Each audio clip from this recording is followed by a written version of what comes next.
Hey, I'm Alex Radcliffe from Board Game Co., and today I'm reviewing Aldabas, Doors of Cartagena by Grand Gamers Guild, a game that's currently, or possibly soon, on Kickstarter, linked down below. Now, this is very much a prototype review, so anything is subject to change, all of that, but the overview of this game is Aldabas means door knockers. All these cards over here, you're going to see door knockers on them, representing the various guilds in the game. Now, across the course of the game, you're going to slowly be playing doors into your neighborhood, and every single time you play a door into your neighborhood, you're going to take the benefit, the ability on that door. Game end will be triggered in one of three different ways. Either when the coins run out, when the full deck runs out, or when one player has completely finished the neighborhood, at which point they will score for all the, basically, the various cards they have or the various scoring objectives. Now, before we cover the main sequence of what you're doing, playing cards, all that, let's just cover how you actually win, how you score points in this game. So, there's going to be 5 factions of the game: the soldiers, the fishermen, the nobles, the clergy, and the builders. And you're going to be vying for control for the most influence in those factions, because having the most influence in a faction gives you the right to score that faction. And there's going to be second place scoring as well, which is going to be fewer points than if you're playing more than 2 players or whatnot, then there's no third or fourth place. So you're trying to balance getting cards into your neighborhood, getting the abilities on those cards, but also ensuring that you are scoring for scoring influence for each of those factions. Now, so let's take an example of these soldiers over here. The soldiers are going to score 3 points. Whoever has the most points in soldiers is going to score 3 points for every noble in their grid. So looking at the board right now, this isn't what it would actually end at, but hypothetically, we have 2 points of soldiers over here. We have 1 point of soldier over here. Therefore, this player over here has the right to score 3 points per noble in the grid. They currently have 1 noble, therefore they're scoring 3 points. Now, again, you're going to be doing this with full grid, so you'll get more points. Past that, we're going to move to the fishermen. The fishermen are going to score 1 point for every influence in their hand. So right now, this player has the most fishermen, and if this were their hand, they would score 8 points. 1 for 3, 4, 1, 3. This can be a total of 8. They would score 8 points at the end of the game. The nobles are going to score 1 point for every coin in your purse and or your vault. Now, your vault is a place where you can store coins in the game, and you'll score 2 points for every coin in your vault at the end of the game regardless. But if you have the nobles, you'll score an additional point, but you'll also get a point for every coin in your purse, your general supply of available coins. That's going to be the nobles. The clergy is going to allow you to score points for every 3 influence in your grid. So if you have the most clergy, which right now no player has any clergy, then they would score 3 points. They would score 1 point for every 3 total influence in their grid. And then lastly, we have the builders, which will score a point for every non-builder in your grid. Right now we have 2 points for the builders over here, and then they have 4 non-builders. That would be 8 points for them. That is the primary scoring mechanism. There's going to be like 1 or 2 smaller things, such as other cards that will score points. Do we have any over here? We don't have any over here, but if we went through our deck, we would see, let's see over here, this card over here is going to score 3 points at the end of the game. So a few other things like that to note, but that's basically the primary idea of the game. The one important thing to note before we get into the sequence of actions is going to be the idea that you're also going to count up cards in your vault when you're determining who scores for each faction, because you have the opportunity in the game to put cards into your vault. Those totals on the cards are going to contribute to your influence in that faction, which is a way of basically locking in something or potentially trying to lock something in without the other players being able to purely see it. It takes away that perfect deduction element, and it adds a degree of trying to, well, what are they going for? Are they doing this? Are they doing that? I don't really know. I guess I'll just play my game. That's going to be that aspect. As far as the gameplay sequence is on your turn, you do one of 3 things. You either take 2 coins, which are going to be helpful primarily for buying cards, or option 2 is you buy a card, which is either going to be 0 for these 2, 1, 2, or 3 for those respectively, and lastly, you can play a card. That's going to be one of the primary ways, the primary way you get cards into your grid. You can play a card into your grid, taking the action shown in the card and the action to the left and to the bottom of that card. So every card you play is going to be activating between 1 and 3 cards. That's going to be the structure of the game. When you play cards into your grid, you have to make sure that you do not play cards of the same color next to each other. This card that is about to play over there, I stopped playing that one because I realized yellow next to yellow, can't do that. You have to ensure that no colors touch in your grid as you build out your little city network or that. Past that, it comes down to taking the abilities. Now, the cards do have a little bit of information overload on them. The important thing to note is the top of the card is going to be the scoring bonus for that faction as a reminder. So every single card with the same faction is going to have the same thing on the top. Once you know how factions score, you can basically set it and forget it, or just reference your vault card for your player aid. You can ignore that top there. Then you're going to have the actual faction plus the influence value of that faction, and then you're going to have the ability of the card. Now, the abilities are going to be the things you want to pay attention to. The abilities are going to range from endgame abilities. Anything with the infinity symbol is going to be endgame only, so you don't get 3 points every time you play this card. Rather, you'll get 3 points at the end of the game. But when I played this card, I would get 3 coins because I activated the card below it. And additionally, I would also be able to move a coin to my vault, which I'm going to go ahead and do. So I earned 3 coins, moved a coin to my vault, plus locked in 3 points for the end of the game. solid turn all things around. And then all things considered, that's the word. That's going to be basically the way you play this game. You're going to be looking at the various abilities. The abilities are going to range from drawing cards and discarding cards, adding cards to your vault, adding coins to your vault.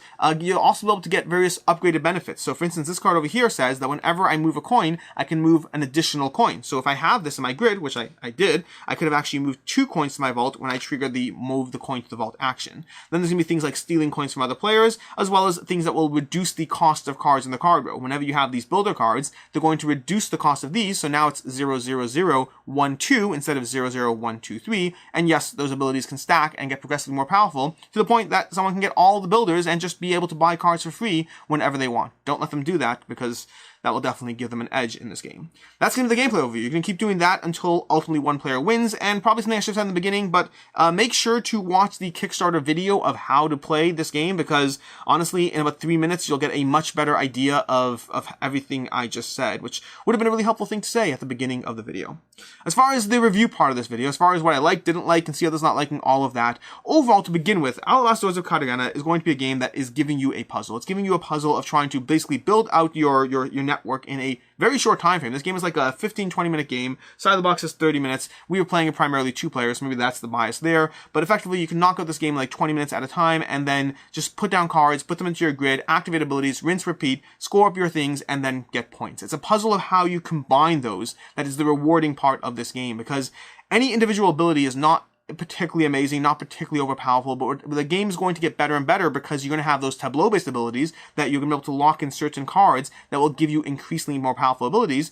But also, as you play cards into your grid, as you activate future cards, you're going to be activating not just 1 ability, but 2 and 3. So structuring your grid in a way that you're going to activate the right abilities at the right time in a way that triggers multiple reactions, while also achieving your endgame goals. That's where the puzzle of this game comes in. That's where you're going to try to sit there and think, well, last game I lost.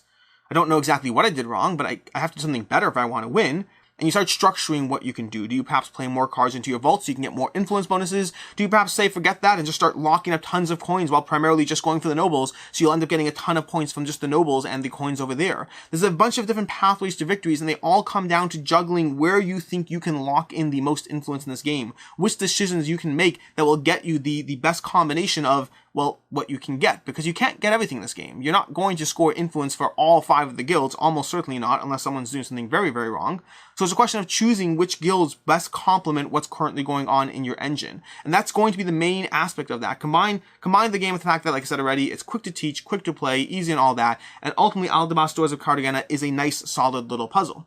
As far as things I don't like about the game, the iconography doesn't do it for me at all. We wasted the first half of our entire game just trying to figure out what these things are. Now, it's not complicated. It really isn't. In fact, once we got through that half a game, now I look at any single thing and I know exactly what it does. It's very solid, simple, to the point, no problem whatsoever. This one moves a coin to any card where it counts as +1 influence. This lets you add a card to your vault. This lets you add a coin to your vault. This lets you increase your coin movements. All of them make perfect sense, but the first half of the game, the first half of our first game was just trying to figure out what in the world was going on. Past that, the second thing I would say is going to be that this game is a puzzle of trying to make everything work within the constraints that you have.